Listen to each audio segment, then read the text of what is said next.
Hello guys, मैं कोमल कुमारी WCS ITI के channel से बोल रही हूँ। सरल प्रतिबल और विकृति के चैप्टर से मैंने आप लोग का 2 पार्ट वीडियो अपलोड कर चुका हूँ।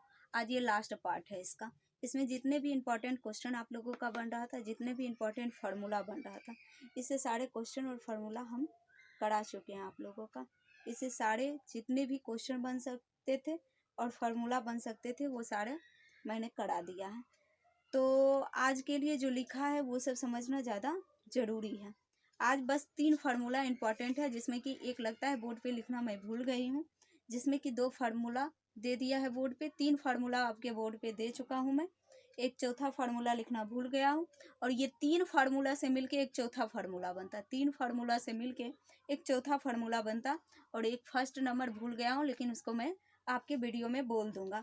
तो इसमें से प्रतिबल का, सरल प्रतिबल एवं विकृति चैप्टर जो था, इसमें प्रतिबल का इंट्रोडक्शन दे दिया और विकृति का इंट्रोडक्शन दे दिया, और विभिन्न प्रकार के प्रतिबल होते हैं, तनाव प्रतिबल, संपीड़न प्रतिबल, कर्तन प्रतिबल, वो भी समझा दिया। इस सबसे ज़्यादा इंपॉर्टेंट इस लेसन में है अगर कोई है तो हुक का नियम है। कंपटीशन या ITI, आपका बुक तो ITI है क्योंकि सिलेबस के अनुसार हम आप लोग को पढ़ा रही हूँ। तो इसमें हुक का नियम है। हुक का नियम एक ही बात पर निर्भर करता है, जो क्या होता है, प्रतिबल विकृति के समानुपाती होती है। इतनी छोटी सी बात आप याद रखेंगे तो हो सकता है कि आपको ऑब्जेक्टिव एक क्वेश्चन पे 2 नंबर मिल जाए।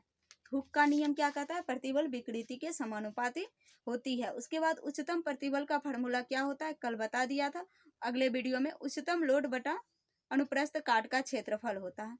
उसके बाद आ जाता है सुरक्षित प्रतिबल या कार्यकारी प्रतिबल किसे कहते हैं। सुरक्षित भार या कार्यकारी भार को मूल अनुप्रस्थ काट का क्षेत्रफल कहते हैं। उसके बाद सुरक्षा गुणांक क्या है, इसका भी फार्मूला। मतलब सिर्फ आपको याद रखना है प्रतिबल और विकृति। प्रतिबल क्या है, विकृति क्या है, हुक का नियम क्या कहता है, इतना अगर आप लोग को याद है, इससे जो भी ऑब्जेक्टिव पूछा जाएगा, इससे जो भी नॉमेरिकल बनाया जाए, एक नॉमेरिकल 2-3 नॉमेरिकल आप लोग के क्वेश्चन में, क्योंकि अब 18, 20, 19, 21 का जो भी सिंपल क्वेश्चन था वो आप लोग से पूछ लिया। 20-22 के सेशन के जितने भी स्टूडेंट, या 22-24 के सेशन के जितने भी स्टूडेंट होंगे, सबका, सारे स्टूडेंट को अब टफ क्वेश्चन पूछा जाएगा। अब ये नहीं सोचिएगा कि मतलब इजली क्वेश्चन पूछा जाएगा। तो डायरेक्ट कंटेंट पर आते हैं, और बाद में कुछ इंपॉर्टेंट इन्फॉर्मेशन भी वीडियो के लास्ट में मैं दूंगा, जो आपके लिए बहुत ज़रूरी नोटिस है। कुछ इन्फॉर्मेशन मैं दूंगा, और एक हो सकता है तो अलग वीडियो में भी इन्फॉर्मेशन बनाऊंगा, लेकिन आज अभी पूरा पढ़ा देती हूँ, उसके बाद इंपॉर्टेंट इन्फॉर्मेशन एक लास्ट, इसी वीडियो के लास्ट में बता दूंगा। तो आपका आ जाता है दृढ़ता मापांक क्या है। उसी का फार्मूला लिखना भूल गई हूँ, मुंह से बोलता हूँ, आप लोग कान खोल के अच्छी तरह से सुन ले। क्वेश्चन क्या कहता है, दृढ़ता मापांक क्या है। शियर प्रतिबल और शियर विकृति के अनुपात को ही दृढ़ता मापांक कहते हैं, जिसे n द्वारा व्यक्त किया जाता है। n के द्वारा किसको व्यक्त किया जाता है, दृढ़ता मापांक को। n के द्वारा किसको सूचित किया जाता है, दृढ़ता मापांक को।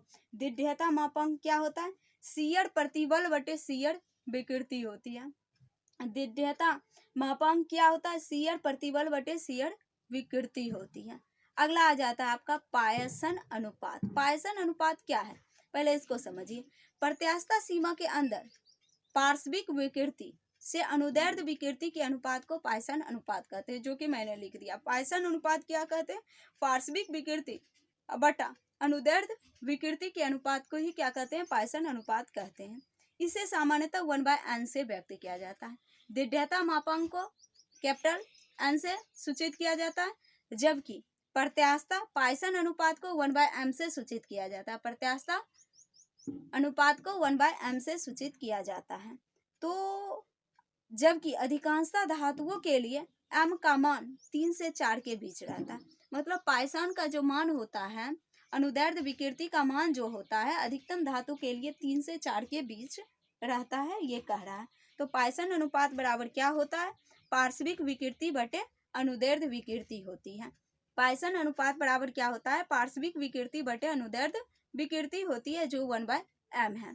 अगला क्वेश्चन आ जाता है आयतन मापांक क्या है। जैसे दृढ़ता मापांक क्या था, अब आ जाता है आयतन मापांक क्या है।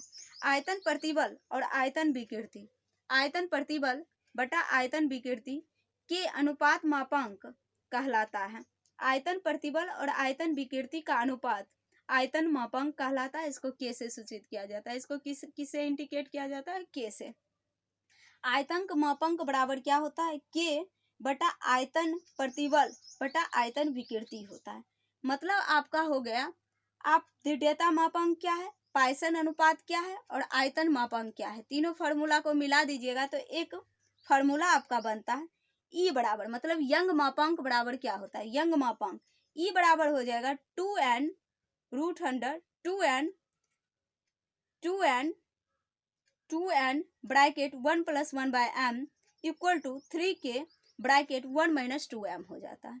इसमें n क्या होता है, ई क्या होता है, यंग मापांक होता है। इंपॉर्टेंट फार्मूला है, आप लोग इसको 2-3 बार वीडियो को देखिएगा या 2-3 बार लिखिएगा तो शायद आपको याद हो जाएगा। तो हम 1-2 बार बोलते हैं। यंग मापांक बराबर क्या हो जाएगा? 2n bracket 1 + 1/m equal to 3k bracket 1 - 2/m होता है, जिसमें ई किसको सूचित कर रहा है? यंग मापांक को सूचित कर रहा है। एन किसको? दृढ़ता मापांक को। के किसको इंडिकेट कर रहा है? आयतन मापांक को। 1/m क्या है? पाइसन अनुपात है। तीनों चीज आप लोग अच्छी तरह से समझ गए होंगे, हमको लग रहा है ऐसा। अगला क्वेश्चन एक है, उस क्वेश्चन में कह रहा है 10 मिलीमीटर व्यास वाले तार पर 10 मिलीमीटर व्यास वाले तार पर 125 किलोग्राम लोड आरोपित किया जाता है, मतलब भार को आरोपित किया जाता है। तो स्ट्रेस कितना होगा, मतलब तार का प्रतिबल क्या होगा? स्ट्रेस मतलब क्या होता है? इंग्लिश में उसको क्या कहते हैं? प्रतिबल को इंग्लिश में क्या कहते हैं? स्ट्रेस कहते हैं। इसीलिए हम आप लोग को अभी इस क्वेश्चन में दे दिया, क्योंकि एनसीईआरटी में बार बार पूछा हुआ ये क्वेश्चन है। स्ट्रेस कितना होगा? अब ये पता नहीं रहेगा स्टूडेंट को, फार्मूला भी याद रहेगा, क्वेश्चन भी समझ में आएगा। अब इंग्लिश में वो प्रतिबल हिंदी में याद रखे हुए हैं, स्ट्रेस याद नहीं रखेंगे तो उनको पता ही नहीं चलेगा। इसीलिए हर वर्ड के नीचे हम कभी कभी इंग्लिश भी लिख देते हैं, ताकि आप लोग को इंग्लिश पे भी ध्यान देना चाहिए। स्ट्रेस मतलब हो गया कि तार का प्रतिबल निकाले। स्ट्रेस मतलब क्या हो गया? तार का प्रतिबल निकाले, जिसमें कि आपको पूरा फार्मूला दिया गया है। तार का प्रतिबल क्या होता है उसको निकाले। प्रतिबल बराबर क्या होता है? लोड बटा क्षेत्रफल होता है, मतलब भार बटा क्षेत्रफल हो जाता है। प्रतिबल बराबर क्या हो जाएगा? भार बटा क्षेत्रफल, यानी लोड बटा क्षेत्रफल हो जाएगा। उसके बाद भार किस तरह निकालेंगे उसका फार्मूला आपको पता होगा। तार का क्षेत्रफल कैसे निकाला जाता है उसका फार्मूला पता होगा। ऐसे करके इसका तार का प्रतिबल आप लोग निकाल के हमको कमेंट सेक्शन में आंसर कीजिएगा। उसके बाद इस चैप्टर का जो मोस्ट इम्पॉर्टेंट क्वेश्चन बनता है वो क्वेश्चन मैं ऑब्जेक्टिव अभी कराने वाली हूँ। फर्स्ट क्वेश्चन आपका बढ़ता है, प्रतिबल बटे विकृति बराबर क्या होता है? प्रतिबल बटे विकृति बराबर क्या होता है? प्रत्यास्थता गुणांक होता है। बेहद इंपॉर्टेंट क्वेश्चन, बार बार पूछा गया है। प्रतिबल बटे विकृति बराबर क्या होता है? प्रत्यास्थता गुणांक होता है। अगला क्वेश्चन, स्ट्रेन मतलब प्रतिबल डैश तथा डैश का अनुपात है। प्रतिबल जो होता है लंबाई में परिवर्तन तथा मूल लंबाई का अनुपात होता है। स्ट्रेस नहीं है, स्ट्रेन है। स्ट्रेस मीन्स प्रतिबल होता है, स्ट्रेन मीन्स क्या होता है? विकृति होता है। विकृति किसका अनुपात है? लंबाई में परिवर्तन बटे मूल लंबाई का अनुपात है। स्ट्रेन डैश तथा डैश का अनुपात है, लंबाई में परिवर्तन बटे मूल लंबाई का अनुपात है। इलास्टिसिटी का यंग मॉड्यूलेशन डैश होता है। देखिए आप लोग से जितना भी क्वेश्चन पूछा गया है यहाँ पे हम पढ़ाए हैं हिंदी में, लेकिन जितना भी आप लोग का ऑब्जेक्टिव बन रहा है यहाँ सब इंग्लिश में पूछा गया है। जैसे प्रतिबल बटे विकृति, वहां पर प्रत्यास्थता गुणांक ये तो हिंदी में पूछा गया, लेकिन दूसरा क्वेश्चन बन रहा है स्ट्रेन। स्ट्रेन डैश तथा डैश का अनुपात है। अब स्ट्रेन मतलब आपको विकृति याद रहेगा तब तो आप लगा दीजिएगा, लंबाई में परिवर्तन बटे मूल लंबाई होता है, क्योंकि अगले वीडियो में मैंने बताया हुआ। अगला क्वेश्चन पूछ रहा है इलास्टिसिटी का यंग मॉड्यूलेशन डैश होता है, प्रतिबल बटे विकृति होती है। उसके बाद अगला क्वेश्चन आता है, स्ट्रेन द्वारा विभाजित स्ट्रेस बराबर क्या होता है? प्रत्यास्थता गुणांक होता है। स्ट्रेन द्वारा विभाजित स्ट्रेस डैश होता है, मतलब विकृति द्वारा विभाजित प्रतिबल डैश हो जाता है, प्रत्यास्थता गुणांक हो जाता है। यहाँ भी क्वेश्चन इंग्लिश में ही पूछा है। स्ट्रेन द्वारा विभाजित स्ट्रेस क्या होता है? स्ट्रेन मीन्स विकृति हो जाता है और स्ट्रेस मीन्स क्या हो जाता है? प्रतिबल हो जाता है। तो दोनों द्वारा विभाजित किया गया क्या कहलाता है? प्रत्यास्थता गुणांक कहलाता है। अगला क्वेश्चन, हुक के नियम के अनुसार स्ट्रेस स्ट्रेन के डैश होता है। हुक के नियम के अनुसार प्रतिबल विकृति का क्या होता है? समानुपाती होता है। यहाँ पर स्ट्रेस स्ट्रेन के डैश होते हैं, समानुपाती होते हैं। पता होगा समानुपाती को ही क्या कहते हैं? अनुक्रमानुपाती कहते हैं। अब समानुपाती अनुक्रमानुपाती को जिसका दोनों का मतलब सेम नहीं पता होगा उससे भी ये क्वेश्चन गलत हो सकता है। अगला क्वेश्चन बन रहा है, स्टील रबर की तुलना में डैश प्रत्यास्था होती है। स्टील रबर की तुलना में डैश प्रत्यास्था होती, मतलब स्टील रबर की तुलना में कम प्रत्यास्था होती है। स्टील जो है वो रबर की तुलना में कम प्रत्यास्था होती है। प्रत्यास्था गुणांक डैश तथा डैश का अनुपात होता है। प्रत्यास्था गुणांक बराबर होता है प्रतिबल बटे विकृति, प्रतिबल और विकृति का अनुपात होता है। और प्रतिबल का MKS मात्रक क्या होता है? प्रतिबल का MKS मात्रक न्यूटन प्रति मीटर स्क्वायर होता है। प्रतिबल का MKS मात्रक क्या होता है? न्यूटन प्रति मीटर स्क्वायर होता है। विकृति बराबर क्या होता है? विकृति बराबर क्या होता है? आकार में परिवर्तन बटा मूल आकार होता है। आकार या लंबाई में परिवर्तन बटे मूल लंबाई होती है। तो इस चैप्टर का जितना भी मोस्ट इंपॉर्टेंट क्वेश्चन बन रहा था सारा क्वेश्चन हम करवा दिए। इस चैप्टर के जितने भी थ्योरी बन रहे थे वो सारा थ्योरी भी करवा दिए।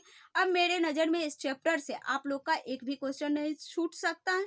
और आप लोग के लिए एक इम्पॉर्टेंट नोटिस जो है उसके लिए एक मैं अलग वीडियो बना दूंगा। आज के लिए बस इतना ही। प्लीज़ अगर आज का पढ़ाया हुआ आपको थोड़ा भी अच्छा लगे, थोड़ा भी आपके लिए लगे कि यूजफुल है मेरे लिए, तो एक लाइक पक्का कीजिएगा। और जितने भी ITI के स्टूडेंट हैं, जिन स्टूडेंट को ना ही WCS के सिलेबस के बारे में पता है, ना ही WCS से क्या क्वेश्चन पूछा जाता है, उन स्टूडेंट तक ये वीडियो पक्का शेयर करने की कोशिश करेंगे। आज के लिए बस इतना ही। प्लीज़ इस क्वेश्चन का आंसर पक्का आप लोग कमेंट सेक्शन में कमेंट करेंगे, क्योंकि हम बेहद शिद्दत के साथ आपको पढ़ाएं। तो इस क्वेश्चन का आंसर आपको कमेंट सेक्शन में कमेंट पक्का करना पड़ेगा। आज के लिए बस इतना ही। थैंक्स।